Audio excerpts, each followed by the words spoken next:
যে আপনাদের এই শরীরের মাঝে এত ময়লা কেন? আপনারা মাছ ধরছেন? মাছ কি পেয়েছিলেন?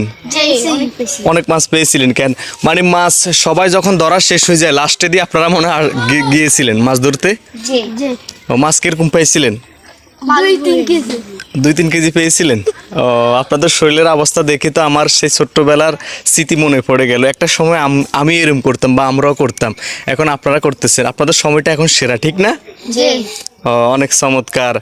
আসলে যেহেতু কাদা লাগলেও একদম খাঁটি কাদা লাগছে আপনাদের গায়ে, তবুও অনেক ভালো লাগে, কারণ মাছ ধরা লাস্টের সময় মাছ ধরা অনেক তৃপ্তির, ঠিক আছে না? অনেক আনন্দ না? অনেক আনন্দ, কেন? ও, তো ঠিক আছে, তাহলে আপনাদের কাছে খুব ভালো লাগলো আপনাদের সাক্ষাৎকার নিয়ে। ঠিক আছে, আপনারা এগিয়ে যান। আপনারা জাতির ভবিষ্যৎ, দেশের ভবিষ্যৎ, আপনারা এগিয়ে যাবেন, সেটাই আমার শুভকামনা আপনাদের জন্য। ঠিক আছে, ভালো থাকেন। আল্লাহ হাফেজ।